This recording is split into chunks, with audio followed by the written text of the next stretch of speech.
बिस्मिल्लाहिर्रहमानिर्रहीम। लाखों दरूद पाक हज़रत मोहम्मद सल्लल्लाहु अलैहि वसल्लम और आप सल्लल्लाहु अलैहि वसल्लम की आल पर। अस्सलामु अलैकुम। मेरा नाम इफ्तिखार अहमद है और आप मेरा यूट्यूब चैनल नॉलेज देख रहे हैं। कराची के मुतल्लक एक सीरीज़ शुरू की हुई है। उस सिलसिले में कल डीजे साइंस कॉलेज के मुतल्लक एक वीडियो बनाई थी। आज उसका दूसरा हिस्सा।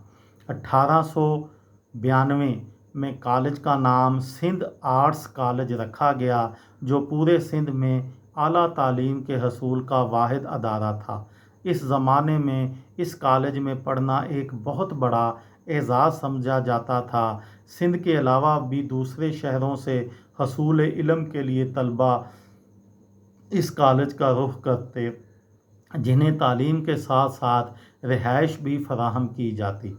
ये कैसे मुमकिन था कि कराची के बाशऊर शहरी अपने मोहसन सेठ दैया राम को भुला दें, जिन्होंने इल्म आगाही के नए चिराग रोशन और आला तालीम के दरवाज़े उन पर वाह किए थे। वो तलबा जो इससे कबल बम्बई और दूसरे शहरों में आला तालीम के लिए जाते थे, उन्हें अपने ही शहर में तालीम के मौक़े मैसर आने लगे। कॉलेज का नाम सेठ दिया राम जेठ मिल के नाम से मंसूब कर दिया गया, जो इस बात का इजहार था कि कराची के शहरी सेठ दैया राम का बेइंतहा एहतराम करते हैं और उनकी खिदमात को भरपूर अंदाज में सराहते हैं। आहिस्ता आहिस्ता कॉलेज का नाम मुख्तसर करके डीजे सिंध गवर्नमेंट कॉलेज, अब ये कॉलेज डीजे साइंस कॉलेज के नाम से मशहूर है। मोहम्मद बिन कासिम रोड पर वाक़या इस कॉलेज की इमारत इंतहाई पुरशकोह और 129 साला शानदार तारीख का मुँह बोलता सबूत है। कॉलेज के करीब SM लॉ कॉलेज, ब्रिंस रोड, सिंध सेक्रेटेरिएट, पाकिस्तान चौक और कौमी अजायब घर वाक़या हैं। हाल ही में यहाँ हुकूमत सिंध ने पीपल्स स्क्वायर तामीर किया है, जिसमें ज़ेरे ज़मीन कार पार्किंग का वसी निज़ाम है और शहरियों की तफरीह व तबाह के लिए फूड स्टॉल्स और बैठने के लिए जगह बनाई गई है। पौधों और दरख्तों से पीपल्स स्क्वायर को खूबसूरत बनाया गया है। कराची की इमारतों की तामीर में ज़्यादातर जयपुर और जोधपुर के सुर्ख पत्थरों और जंग शाही के पत्थर इस्तेमाल किए जाते हैं।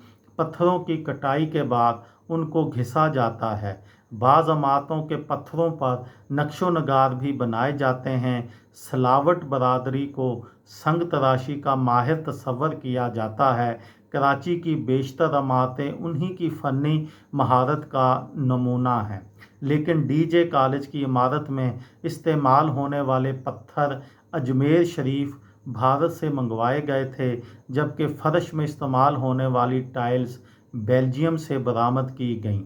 आबनूस की लकड़ियों पर नक्शो नगार बनाकर छत और दरवाजे बनाए गए। बाकी मटीरियल अपने मुल्क का इस्तेमाल किया गया। दिलकश और ख़ूबसूरत डिज़ाइन से मुरस्सा ये दरवाज़े अब कॉलेज में नहीं हैं। अलबत्ता केमिस्ट्री डिपार्टमेंट में सिर्फ़ एक दरवाज़ा मौजूद है। कॉलेज के पहले प्रिंसिपल होने का एजाज़ प्रोफेसर डॉक्टर मोलनेक्स आर वेलमिसले को हासिल हुआ, जो 1887 से 1888 तक प्रिंसिपल तैनात रहे। क़याम पाकिस्तान से पहले तक इस कॉलेज के लिए 9 प्रिंसिपलों ने अपने फ़राइज़ अंजाम दिए। क़याम पाकिस्तान के बाद अब तक 30 के लगभग शख्सियात को इस कॉलेज के प्रिंसिपल होने का एजाज़ हासिल है। ये थी मेरी आज की वीडियो। किसी दोस्त को, किसी भाई को, किसी बहन को फ़ायदा हो तो मुझे दुआओं में याद रखिएगा। दिल दिल पाकिस्तान, जान जान पाकिस्तान। अस्सलामु अलैकुम।